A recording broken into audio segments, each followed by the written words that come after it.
வணக்கம் மக்களே, நம்ம இன்னைக்கு பார்த்தீங்கன்னா உங்களுக்கு காலிஃப்ளவர் பொட்டேட்டோ ஃப்ரை எப்படி பண்ணுறது பார்க்க போகிறோம். நம்ம ரொம்ப சிம்பிளாக பண்ணிடலாம். இது எப்படின்னு பார்க்க போகிறோம். நம்ம இருக்குது ஃபர்ஸ்ட் வந்து காலிஃப்ளவர் வந்து துணுதாக பிச்சு வெந்நீரில் போட்டு எடுத்து வச்சுக்கோங்க. அப்போ தான் பார்த்தீங்கன்னா அந்த புழு எல்லாம் வெளியே வந்துடும் உங்களுக்கு. இந்த மாதிரி பெரிய வெங்காயம் குட்டியாக அடிச்சுக்கோங்க. அது மாதிரி பொட்டேட்டோ அது மாதிரி நல்லா குட்டியாக அடிச்சுக்கோங்க. நான் இன்றைக்கி 2 பொட்டேட்டோ எடுத்திருக்கேன். அது மாதிரி பாதி காலிஃப்ளவர் எடுத்திருக்கேன். ஸோ இது நம்ம க்ரீன் பீஸ் சீசன் இல்லையா, ஸோ அதுக்கு நம்ம க்ரீன் பீஸும் ஆட் பண்ணிக்க போகிறோம். இப்போ நம்ம அடுப்பு ஆன் பண்ணிவிட்டு சட்டியை அடுப்பில் வச்சுருக்கோம். வச்சுட்டு அதில் இப்போ எண்ணெயை ஊற்றிக்க போகிறோம். இப்போ நம்ம எப்பவுமே பார்த்தா நல்லெண்ணெய் தான் யூஸ் பண்ணுவோம். நீங்களும் மேக்ஸிமம் நல்லெண்ணெய் யூஸ் பண்ணுங்கள். நான் உடம்பு கொஞ்சம் குளிர்ச்சி, இது வந்து சம்மர் சீசன் இல்லையா, ஸோ அதனால் நல்லெண்ணெய் யூஸ் பண்ணுங்கள். அதான் நல்லது நம்மளுக்கு. ஸோ வீடியோ ஏதோ பிளாக் ஆகிடுச்சு நம்மளுக்கு. ஸோ இப்போ நம்ம வந்து 1/2 ஸ்பூன் சீரகம் போட்டிருக்கோம். அது மாதிரி ஒரு குட்டி பல்லாரி வெட்டி சேர்த்துருக்கோம். அது மாதிரி ஒரே ஒரு பச்சை மிளகாய் வெட்டி சேர்த்துருக்கோம்.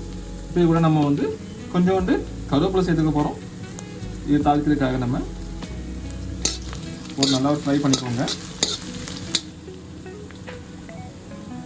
இப்போ நம்ம இஞ்சி பூண்டு பேஸ்ட் போட போகிறோம்.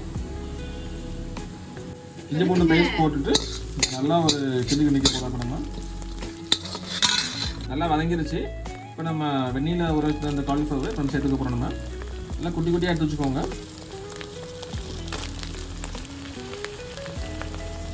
காலிஃப்ளவர் எல்லாம் போட்டாச்சு. நம்ம பொட்டேட்டோ சேர்த்துக்க போகிறோம். இப்போ நம்ம பச்சை பட்டாணி சேர்த்துக்க போகிறோம். பட்டாணி வந்து ஆப்ஷன் தான், இதெல்லாம் சேர்த்துக்கோங்க, இதெல்லாம் வேணாம். இதெல்லாம் சேர்த்துட்டு லைட்டாக ஒரு கிண்டி எடுத்துக்கோங்க. பாருங்கள் எவ்வளோ கலர்ஃபுல்லாக இருக்குது பார்த்தீங்கன்னா. ஸோ நல்லாயிருக்கும் இது நம்மளுக்கு. நல்லா வேகட்டு இருக்கும் நம்மளுக்கு. ஒரு 5 மினிட்ஸ் வேக வச்சுக்கோங்க. நல்லா மூடி போட்டு வேக வச்சுக்கோங்க. இது நம்ம ஸோ 5 மினிட்ஸ் ஆயிடுச்சு. இப்போ பார்த்தா உங்களுக்கு நல்லாவே வெந்துருச்சு உங்களுக்கு. ஸோ தண்ணி ஊற்றினா கொஞ்சம் லைட்டாக தண்ணி ஊற்றி வேக வைங்க. இப்போ மேலே செக் பண்ணி பார்ப்போம். உள்ள நல்லா கட்டாது பார்த்தீங்கன்னா. ஸோ வெந்துருச்சு அது இப்போ நம்மளுக்கு. ஸோ இந்த சைடில் வெட்டிக்கோங்க. அப்போ தான் உங்களுக்கு வந்து 5 to 7 மினிட்ஸாக வெந்துடும் உங்களுக்கு. நமக்கு வெந்துருச்சு நல்லாவே உங்களுக்கு. ஸோ உருளைக்கிழங்கு, காலிஃப்ளவர், பட்டாணி எல்லாமே வந்துருச்சு. இவ்வளோ வந்தாலும் எல்லாமே வந்துருந்தா இருக்கும். வந்துருச்சு எல்லாமே நம்மளுக்கு. ஸோ தண்ணி வேணும் நினைக்கிறதுங்க. ஒரு 1/4 டம்ளர் தண்ணி ஊற்றிக்கோங்க. நம்ம தண்ணியையும் ஊற்றுல நம்ம அப்படியே வேக வச்சு பண்ணுறோம். இப்போ நம்ம உப்பு சேர்த்துக்க போகிறோம். ஃபஸ்ட்டு வத்தல் சேர்த்துக்க போகிறோம். இது நல்லா நம்ம கிண்டிக்க போகிறோம். அது நம்ம பச்சை மிளகா சேர்த்துருக்கோம். ஸோ வத்தல் ஒரு 1/2 ஸ்பூன் சேர்த்துக்கோங்க. அது வத்தல் தூள் வந்து உப்பு ஒரு 1/4 ஸ்பூன் சேர்த்துக்கோங்க. இந்த டேஸ்ட் இல்லாமல் நீங்கள் சேர்த்துக்கோங்க. கரெக்டாக இருக்கும் உங்களுக்கு.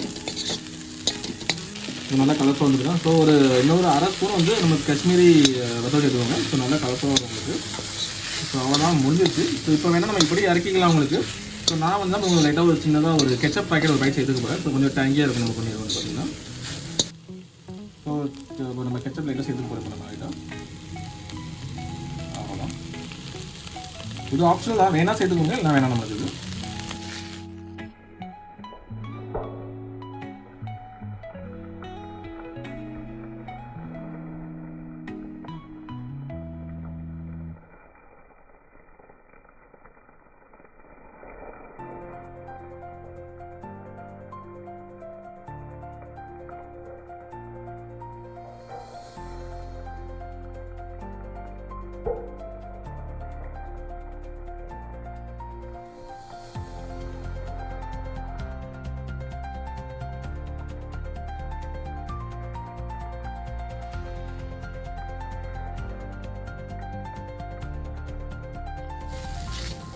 இது இப்போ வந்து நம்ம சுவையான நம்மளோட அந்த காலிஃப்ளவர் பொட்டேட்டோ ஃப்ரை ரெடி ஆயிடுச்சு.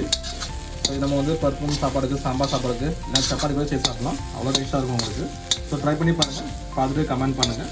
ஸோ இந்த வீடியோ பிடிச்சி நான் நினைக்கிறேன். சப்ஸ்கிரைப் பண்ணிக்கோங்க, லைக் பண்ணிக்கோங்க, ஷேர் பண்ணிக்கோங்க.